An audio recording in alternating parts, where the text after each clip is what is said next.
to my channel. My name is Diavion Johnson and I'm bringing you another video, or is it a video in 30 plus years? I decided to start this new year with a new attempt at actually doing something on my channel. So we're going to start the new year with a new Chef Boyardigans, where I actually show you guys how I make tamales.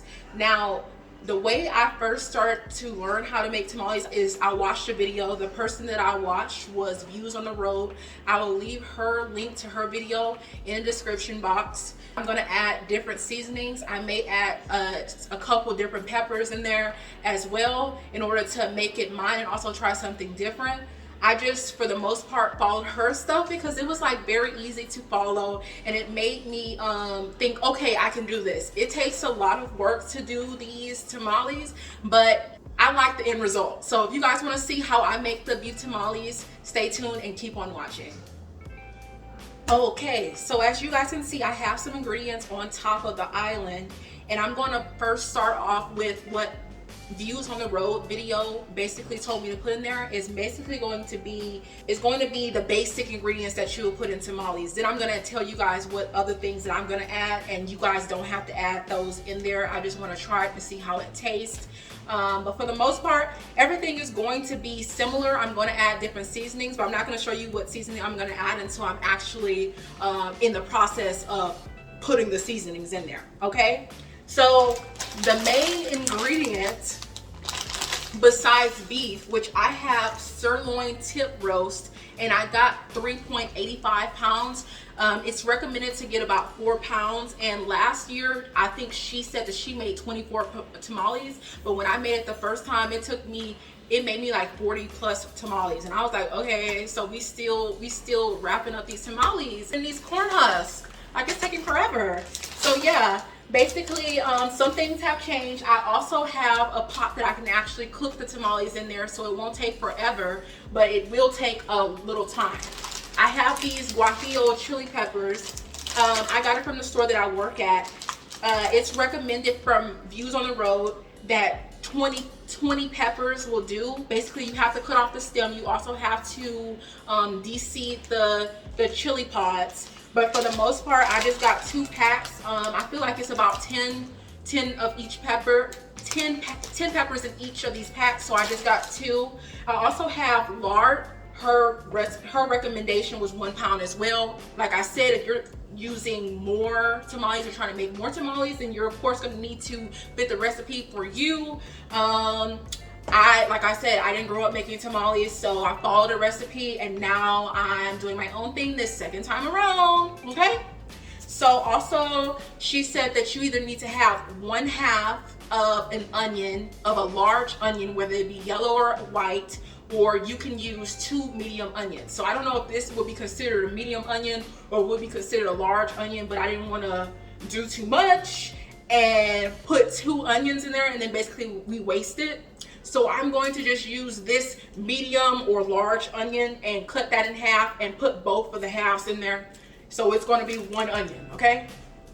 Then I have some garlic. She only used 1 thing of garlic, like 1 whole thing of garlic, but I think I may use 2 because last time I had to put extra garlic powder in there to actually taste the garlic.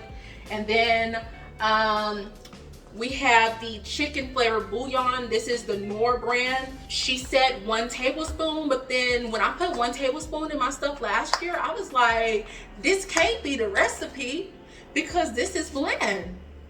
But I feel like she put more than 1 tablespoon. She had to put like 3-4 tablespoons because there's no way she put 1 tablespoon in there and it came out tasting good. I had to add a lot of extra seasoning. So I use this. This is the base seasoning that you use. You don't have to use anything else but this. But of course, living in a different household where people like their stuff seasoned, I have to add extra seasoning. So okay, we're gonna use this, but we're also gonna add some black people seasoning. All right, cool. Then we have the fresh masa from the store that I work at. Let me get up closer so y'all can see it. This is basically what it looks like.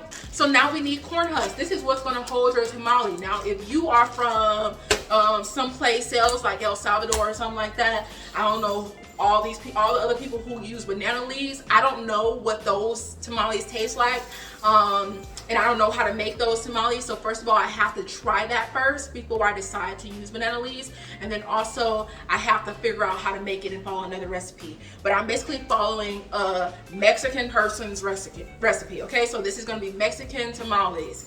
Also, I decided this year that I wanted to add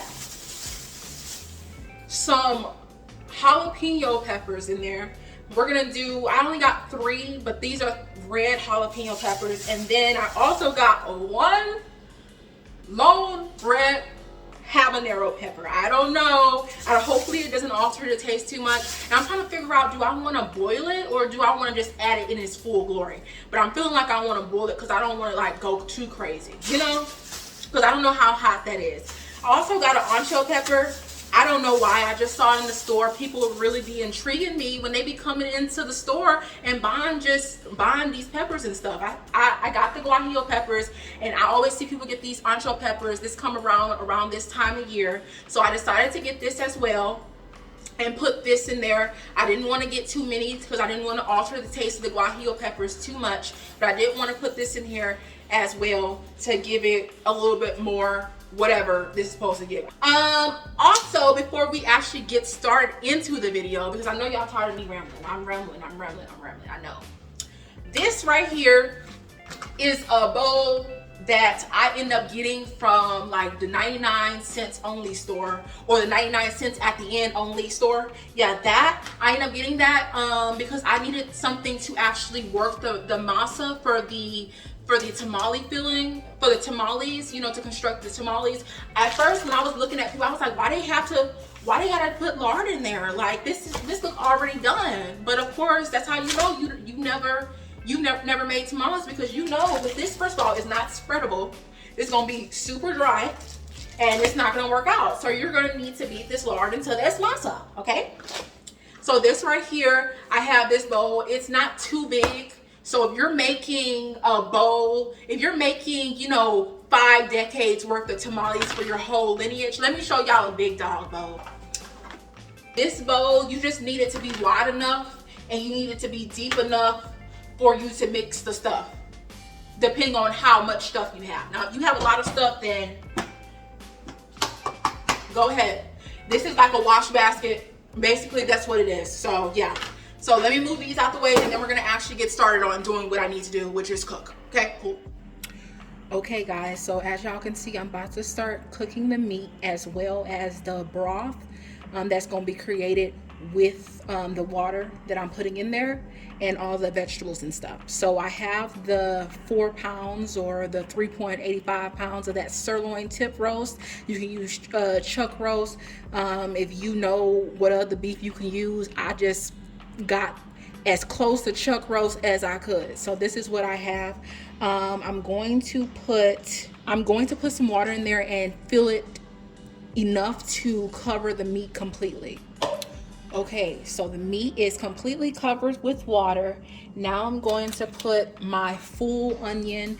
I don't know if you would consider this medium or you would consider this a large onion, but either way, I'm gonna put the full thing in there. If you have a big dog onion, just put half of it in there. If you wanna put the whole thing in there, I guess you do what you need to do, okay? So basically, I put that full onion in there. I'm also going to put my garlic in there. I'm gonna just basically put it in here like that. I had to destem the chili peppers. These are the guajillo chili peppers, and I also had to de-seed them. This is the stem. You don't obviously want this stem in there because you can't eat this part. So yeah, let's take that out. Okay, so all the stems and all the seeds are taken out of the guajillo chili pod. So I'm about to put all of them on top of the meat in this water. And then I'm gonna put this 1 lone ancho chili pepper in there as well. And I decided that I was going to boil the habanero pepper. I de-seeded it as well, so I don't know if it's still gonna be hot without the seeds, but either way, I'm gonna put that in there as well. Then with that, I'm going to go ahead and start turning on my water. You wanna bring your water to a boil first, and then once it came to a boil, you want to either put it on medium or medium to low. I'm just going to put it on medium. Also, the last thing that you need to put in there while it's cooking like this is the chicken bouillon. Like I said, she said 1 tablespoon, but I don't know if I wasn't following directions, didn't put the whole tablespoon in there, or if a tablespoon not enough. So I'm gonna put 1.5 tablespoons in there, and then I'm pretty sure when I actually start making the doing the chili sauce and stuff like that, I'm going to have to add some more seasoning. We're gonna let that reach the boil. I'm gonna come back and show you guys what it looks like when it's reached the boil. Then I'm gonna let it cook for 3 hours, and we're gonna get started on the masa. Hey guys, I wanted to show you what I'm doing in the meantime. My beef is trying to reach a boil. I took the corn husk and put them in a bowl with warm water, and basically these are going to have to soak for at least an hour. If you need them sooner, or you forget to, you know, soak your corn husk, you would just need to use boiling water and maybe let it sit for about 30 minutes or so. Like, I'm not really sure. You could ask Views on the Road about that. Like I said, this is my second time doing it, so I'm not a pro at this. I'm still learning, okay? So yeah, I have a lot of these in here because I don't know how many is going to be made, because last year she said that it should make about 24, but I ended up making, I think, close to 40 last year, and it was with the same recipe and not adding anything. And I don't know how many is going to be made this year. This is basically going to sit like this. I probably need to add some more water because this isn't coated all the way, but yeah, that's how that looks. And when I come back on, I'm going to show you guys what the meat looks like before it gets started on the 3-hour timer. Okay guys, so as y'all can see, it's boiling, so I'm about to put it on medium heat, and then I'm about to start my 3-hour timer. And as y'all can see, the guajillo peppers are already starting to turn red, which can show you that it's cooking. I don't think I need to put anything on top of it, so we're just gonna keep it like this. And I think I'm going to sprinkle some seasoned salt on top of it real quick. I got me some chili powder. We're gonna put a little bit of that in there. All right.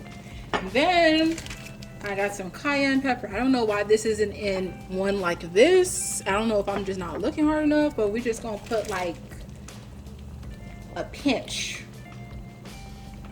of that in there, okay? Okay guys, the 3 hours are completely done. So basically, this is what it looks like. The meat is coming apart pretty good. And basically I'm going to take out the peppers, and then I'm going to shred the meat and put that aside. And then we're going to get started on making the masa for the actual tamale spreading. Okay, this is what the meat looks like taken out. I also took out the peppers and the garlic and the onions and put it to the side. For the most part, everything looks okay.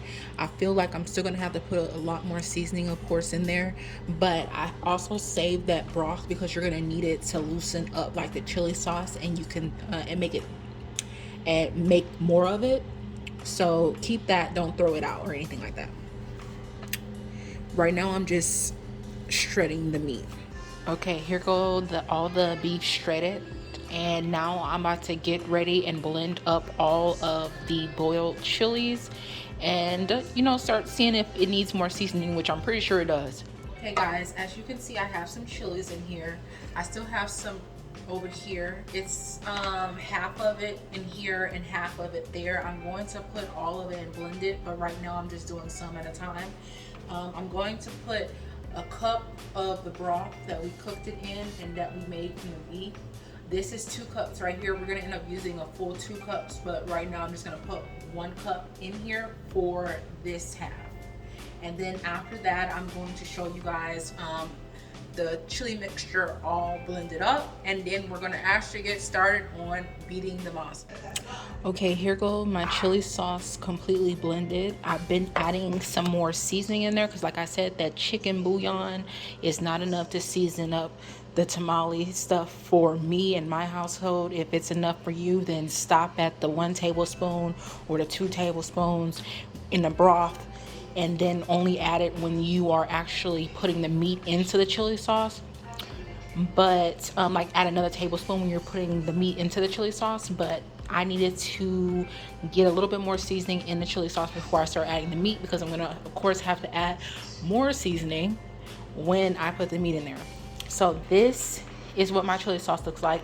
Let me show you guys what I seasoned it up a little bit more with. I seasoned it up with this Lari seasoned salt. Then we have the Tony Chachere Creole seasoning. We also have some garlic powder, some chili powder. I just used a little bit more of that, and then a little bit more of the cayenne pepper. So yeah, that's basically my seasonings for right now. I feel like it's good enough to actually start simmering it with the meat so that I can get that all mixed up together. And then we're going to get started on the lard. Okay, I have my pot, skillet, whatever you have, that's like pan like, it doesn't really matter. And I have it on medium heat right now.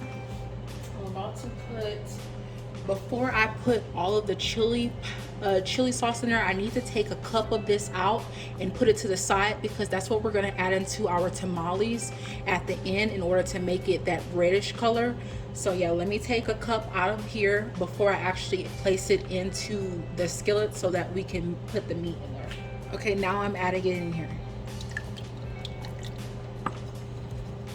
Make sure you get all the chili sauce, because if you throw this away, basically it's going to be going to waste. I made sure to blend it up as good as I could, because last year I used a food processor, and that processor didn't do much, so I put it in an actual blender this time, as y'all saw earlier, and got it to this texture, to this consistency and stuff like that, because last year the tamales were good, but like I said, they had a little bit of pieces of the chili pods in there that weren't completely edible. So yeah, it could be, in order to make sure that gets away and that's completely blended up, make sure that you go into your blender and blend it up as much as you need. If you feel like you need to blend it up 3 more times, do that as well. So that's all the chili sauce I'm gonna get out of there. I'm gonna take another cup of my broth. And I also wanted to say that my broth this time around, for some reason, my water condensed in the pot a lot, so it almost kind of like burnt the bottom a little bit. So it kind of like there wasn't a lot of broth left, but I just added more water in it while it was still warm, so that I can get back that broth, because we needed the broth. If not, you would have been able to use water, I believe, but you would have still had to season it, because technically you're watering down your consistency if you're just adding plain water in there, just so you know. Just so you know, if you're cooking something for 3-4 hours, the water is going to lower over time. So if you don't want that to happen, then make sure that you're paying attention to it and adding water as you see it dwindle, or just add water at the end, because at the end it'll still have a lot of its seasoning at the bottom, so it won't be too much of a difference. It'll still seem like you just cooked that. Okay, as you can see, it's bubbling now, so I'm going to start putting the meat in there. It's really just to incorporate the meat and the sauce together, and make sure that it's coated. So yeah, that's it. That's all I'm doing. It's not to cook anything extra. This is what it looks like incorporated. We're going to let that just chill on the fire for a little bit, and now we're going to get started with the lard. You can get started on the lard while you're doing this, and then come back to it later. So this is where we get started on the masa. Finally, I know you guys are like, okay, I got the meat part, I know how to cook my meat, X, Y, and Z. Can we move on to the part that I may have an issue with? So this is where we're going to start making the that part that's on the outside of the meat, you know, the actual tamale part. This is where the lard comes in, and that fresh masa. Now I had this masa just chilling in the refrigerator until I got to it. It's been literally like about 6 hours since I started the video, and you know, I'm coming back in increments because you know I had to wait 3 hours for the beef to cook. If you are doing this while you still are letting the meat and the chili sauce simmer, then make sure you're checking on that because you don't want to dry it out too much, okay, or burn the bottom of it. So basically I'm about to take my clean hand and I'm about to go in. So I'm just going to take it out. It seems like it's going to be a lot more creamier than the other one, but nah, it's still the same. Basically that's what it looks like. We're trying to get it to look more like a mousse texture, more so like a whipped cream, a meringue, like views on the road said in her video. It's more so that type of thing. So it's going to take a little while. You're going to have to beat this. It's going to be an arm workout. So if you are not ready for that, you may not want to do this recipe, okay? If you do want to just do the recipe but you don't want to do all this work, like I said, some places have that some places have the already prepared masa to where you don't even have to do anything with the masa. You don't have to do anything with the lard. It's already like that. So basically she puts it in her hand and she just basically squeezes it. She does her hand like this, like she's actually, you know, getting real deep into cleaning some laundry. So yeah, basically that's what I'm doing. I'm going to do that over and over again because we want it to become a whipped cream, like a frosting. It's going to change texture. So this is still not good enough. You still need to make it loose enough to add the masa because you're going to have to do this all over again for longer. Now she said that it only takes about like 10 to 15 minutes to do that. Now that's a long time if you're doing it consistently, just beating it, just picking it up and doing that. I recommend that you do this when you don't have too much to do because it is hard to get this lard off your hand. Okay guys, it's been about 10 minutes and this is what it now looks like. This is just the lard. It's nothing else. It's literally me beating it. It looks more so, you see this texture? It's more whipped. It's more like icing or something like that. But it's not icing, so don't eat it, all right? Like it still looks similar in color, but I feel like it's more bright. It's brighter. It looks more of a pure white than it did before. So yeah, I'm going to do it just a little bit longer for like 2 more minutes, and then I'm going to start adding the actual masa in there. Okay, so it's been 2 minutes, and now I'm about to start adding the fresh masa. So here is some of the masa. Like I said, you're gonna have to do this entire bag. I'm doing the entire bag. You can do a little bit if you're just doing a lot, but this is a 1 pound of lard. Like, why would I do this? So basically I'm just squeezing it in my hand because we're gonna have to comb through this. We're gonna have to mix this up together. So yeah, I'm gonna start adding more and more and really working it in there. I'm going to stop the video right now and then come back when I feel as though I'm ready to try that tip. As you can see, I have all of the masa added into it, and this is what it looks like. Now I'm going to I've been beating this up for probably like 10 minutes, just consistently and silently beating it up. So this is what it looks like right now. I'm going to go ahead and start adding the chili sauce in there. And that's the cup of sauce that I told you guys to put to the side, because this is what we're going to add in order to make the color of our masa reddish. So let's go ahead and add some of the chili sauce. You can start a little at a time. This is gonna make it creamier. You're still gonna have to work this a little bit more, so this is not the final step. You still have to actually beat it up in there. We're gonna comb through this and make sure we have all the masa and stuff coated with the chili sauce. Incorporate it, make sure you don't feel no lumps and bumps and stuff like that. So yeah, that's basically what we're gonna do. Make sure you get all the sides and stuff. So yeah, when I come back, the masa should be done, and I'm going to show you guides. It should be somewhat done, and I'm going to show you guys that technique, that tip that On the Road said in order to make sure you have the best masa.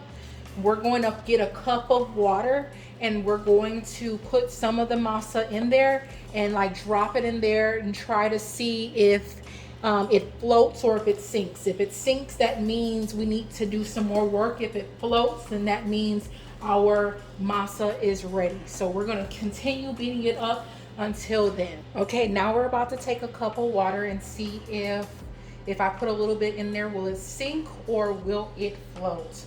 We don't want to put a lot. We want as much of our masa as we can. So let me just put a little bit. Let's see if it sinks or floats. All right, that floated. Oh wow. Oh wow, the one that I did, it floated. Okay, so I guess my masa ready. My masa ready. So we're gonna take it off, and the next thing is we're going to actually assemble the tamales. If you're not sure if this is seasoned enough, this masa is seasoned enough, what you could do is you can make a patty on the stove top, like like you're frying it, like you're flipping it like an egg or something like that, or a waffle or a pancake or whatever, and just taste that to see if you wanted to add a little bit more salt or something like that, or some more seasoning in there. But for the most part, your seasoning is coming from that chili sauce. So if it was for the most part seasoned when you put it in there, it's going to be seasoned now. You could add a little bit more salt in there if you want to, but don't go overboard. Once you go overboard, it's not really something that I know what to do. I don't know if there is something possible to do, but I don't know what to do about it, okay? I'm just gonna add just a tad bit of salt, just a little bit, just a tad bit. Okay guys, this is the last part of the prep before we finally cook the tamales. This I have on the side, I have some pickled green jalapeno peppers and some of the carrots that came in there. I'm going to put that in some of the tamales, as well as some fresh red jalapeno peppers that I showed you guys in the beginning. If your abuelita or your tia don't do none of this stuff, then don't do it, boo. Don't do it. But this is what I'm gonna do. The recipe I followed, she ended up putting like an olive, some potato, and like Anaheim peppers in there. So yeah, I didn't even know that people added stuff in their tamales at the end. I thought it was just tamales, that's it. So I'm gonna put some of the peppers in some of them, and some of them are just gonna be regular. I'm gonna show you guys how I actually put the tamales together. And then that's gonna conclude the prep time. The next time you guys will see me will be me actually cooking them, and then that'll be the end of the video. Okay, so to the side, you guys remember that y'all were supposed to soak some of the corn husk, and this is what it looks like. Now this is a big corn husk, so this would be good to put this in half, or make it smaller if it doesn't do a half. And this is what you're going to use for your tamale thing. Now if it's still kind of hard, that's fine. This is what it looks like. So I'm going to take some of my tamale mixture and I'm going to put it on here. You're supposed to leave a little bit of it open at the bottom, and of course you don't want to go all the way up here because you're going to fold this. So yeah, I actually have a tamale spreader, so I'm going to use that. I got it from the store that I work at. So I'm going to spread it like that. That was actually pretty easy. Let's see. That's pretty easy.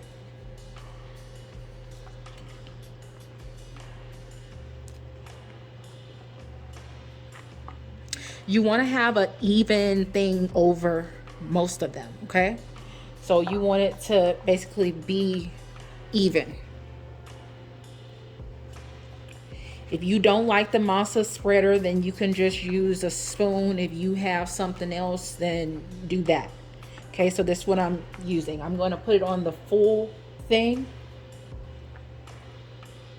Let me get some more.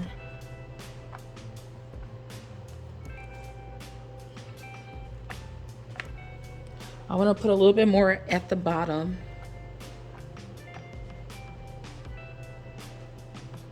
Now, if it's ugly, it's ugly. Now, all it matters is if it tastes good, okay? So, yeah. I think that's good enough. I'm going to put a little bit of meat. Don't put too much of the juice there. You put however much meat you want, but put enough. Remember, you still gotta close these things, okay? So yeah, that's that. Then I'm going to put one of the red jalapenos in there. I'm going to put one of these of the green jalapenos, and a carrot. Why not? Why not? Okay.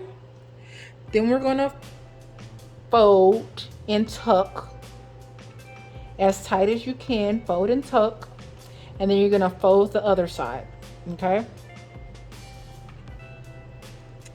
And then you're going to close it like this. You see? And your tamale is done. Okay, guys. So it's a different day, and this is when I'm actually about to cook the tamales. The last clip you guys should have seen was me actually constructing the tamales and putting them together. I showed you guys one, but basically I just have this in a pot. This is just one of those steamer pots that I have. Right now I'm waiting for the water to come to a boil, so I have the water on high. And once it comes to a complete boil, then we'll turn it on low, and we're gonna allow it to steam for an hour. So yeah, if you wanna, for the most part, you're gonna cover it with a top, but if you wanna check on it to make sure that the water doesn't get too low and you're not having to burn the bottom of your pot, then you can do that. But once we come back, the tamales should be done. Okay guys, it's been about 2 hours and I'm taking this out. I told you guys that I put it in the refrigerator, so instead of that hour, it had to warm back up from being cooled, and it became the same way it was yesterday. So maybe if I would have put it in there yesterday, it would have taken an hour, but this time it took probably about 1 hour 45 minutes to 2 hours. And I was checking it over and over again to make sure that it was kind of like cooked through. And how I knew that it was ready somewhat, how I knew that it was ready is when it actually started to form, like it was actually holding its shape. This right here, when it starts holding its shape like that, that shows you that it's ready. If it's still kind of gummy, still kind of liquidy, like it looked when you was putting it on there, when you was smearing on the corn husk, then it's not ready yet. Also wanted to let you guys know, I did make about 34 to like 35 of these. I got tired last night, so I didn't finish all the masa and all of the meat, so I could still make some more, but I feel like this is good.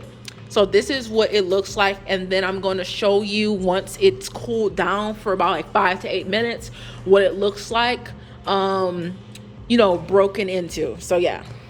Okay guys, I took most of the tamales out. Some of them, they still needed to be in there for a little bit to steam just a tad bit more, in my opinion. So I left them, I put them sideways in there so that they could get more of the steam where I felt like it needed to. This is what they look like. Some of them are kind of ugly. Some of them are kind of ugly, in my opinion, but as long as it formed like it was supposed to and it came together right, that's all that really matters. This is 2 of them wrapped on there. I just want to show you guys what this looks like peeled back. Let me put you guys on a tripod, and then we'll start to bust it open. Okay, so let's start to open up. It's been cooling just for a little bit, but this is what it basically looks like. Like I said, this is ugly, but it doesn't really matter, just as long as it tastes good, in my opinion. It is super ugly. Now it will start to, of course, harden up a little bit more once it is fully cool, but that's what it basically looks like, and this is what you're going for. If you did yours as soon as it was done, like as soon as the masa was done, as soon as the tamales were done, then if you felt as though that hour wasn't enough, then I would recommend keeping it in there longer. But you need to be able to eat this. You don't want to eat that raw masa. but in my opinion, it looks pretty good. I don't know. I did some that didn't have the peppers in it, so I believe this is the one that didn't have a pepper in it. So yeah, this is, I like how it looks. Okay guys, I like how it looks. I feel like it tastes good to me. It's gonna taste even better with salsa. For me to be doing tamales, I'm not the biggest tamale fan, but this is what I have, and once I get the salsa, I think I'll like it even more. So that completes the video. Thank you for watching. This is my tamale recipe. Usually I get on at the end to show you guys my face, show you guys how my reaction to trying it out, but since it's a different day and I'm getting ready to go to bed anyways, I just decided to show you guys the finished product. And of course, if you're a pro at making it look cute, then it'll be better, it'll look better on your plate. But like I said, this is my second time doing it. I feel like as long as it tastes good and it formed like it was supposed to, that's all that matters. So thank you guys for watching. Don't forget to like, comment, and most definitely subscribe. And I'll see you in another video. Because like I said in the beginning of this video, we're trying to start a new attempt at trying to be consistent. Okay, so thank you for watching. Bye.